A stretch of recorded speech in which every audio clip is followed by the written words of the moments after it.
2 tahun berlalu, kematian ibu dan anak Tuti Suhartini dan Amalia Mustika Ratu di Subang memasuki babak baru. Namun siapa sangka, dalang pembunuhan ibu dan anak tersebut merupakan suami sekaligus ayah kandung korban, Yosep Hidayah, yang sebelumnya pernah menangis terseduh-seduh di depan pusara anak dan istrinya. Terungkap, Pak. Dibukakan, Pak. Andungan oleh ya Allah. Subhanallah ya Allah. Ya Allah. Subhanallah Rabbana atina fid dunya hasanah wa fil akhirati hasanah. Rabbana atina fid dunya hasanah. Semoga terutama kepada istri saya diterima di sisi Allah, dia husnul khotimah, diterima iman Islamnya, diampuni segala dosanya.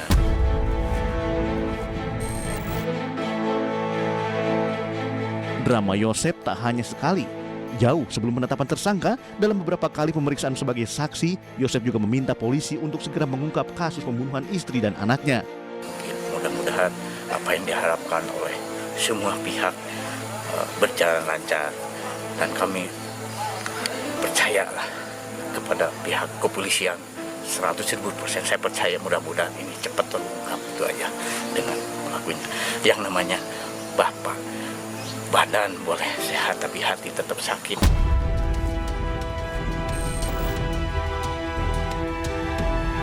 Tak tanggung-tanggung, pada 12 Agustus 2022, Yosep kembali memainkan lakonnya sebagai orang yang paling kehilangan.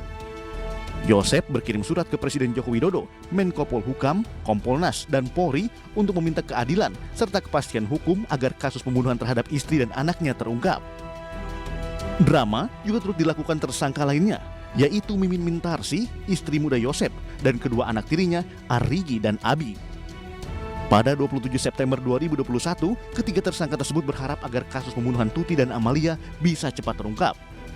Hal tersebut disampaikan saat ketiganya mendatangi makam kedua korban bersama tim kuasa hukumnya.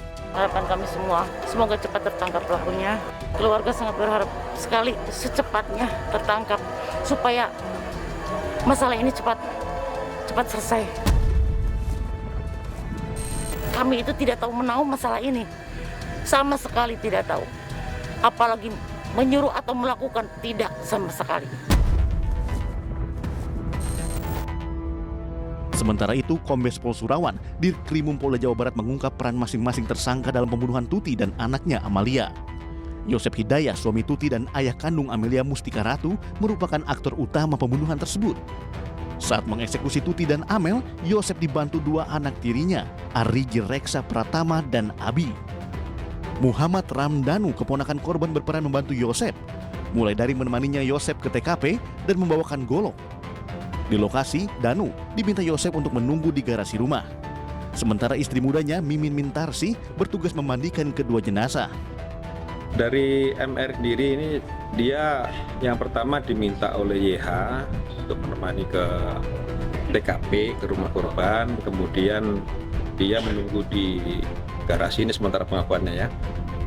Kemudian diminta untuk mengambil alat golok. Setelah dia mengambilkan golok ini, dia tidak mengetahui bagaimana para pelaku ini melakukan eksekusi terhadap para korban. Jadi dia menunggu di luar, namun setelah mendengar teriakan dari korban yang bernama Amel, ini kemudian dia sempat masuk ke dalam dan melihat juga pelaku lain membenturkan kepala Amel ke dinding. Meski telah ditetapkan sebagai tersangka, Yosep tetap menyangkal sebagai pelaku pembunuhan atas istri dan putri semata wayangnya. Dari para pelaku lain memang belum mengakui perbuatannya, namun ada bukti yang kuat terhadap YH atau orang tua korban, suami Ibu Tuti ini, ada kita temukan bercak darah di bajunya. Sehingga kita kuat dugaan kita bahwa YH ini sebagai pelaku.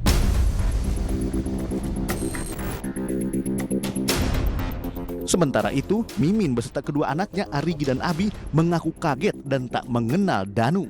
Sangat shock dengan kejadian kayak kemarin, padahal saya dan anak-anak itu tidak ada keterlibatan dalam kasus ini. Bahkan kami di sini nggak ada kenal sama Danu. Tahu Danu itu waktu pas Danu di TKP digigit anjing, itu aja. Tahu waktu itu, cuman waktu itu. Cuma satu kali ketemu Satu kali sih, iya. waktu Mas Hari itu aja. Sebelumnya dan sesudahnya nggak pernah bertemu dengan Danu lagi gitu. Jadi ya kita emang nggak kenal lah sama si Danu itu. Meski sudah menetapkan 5 tersangka pembunuhan ibu dan anak di Subang, hingga kini polisi masih mendalami motif komplotan pelaku. Lantas apa yang membuat tersangka Danu mengaku? Benarkah ada teror? Selengkapnya sesaat lagi hanya di iNews File.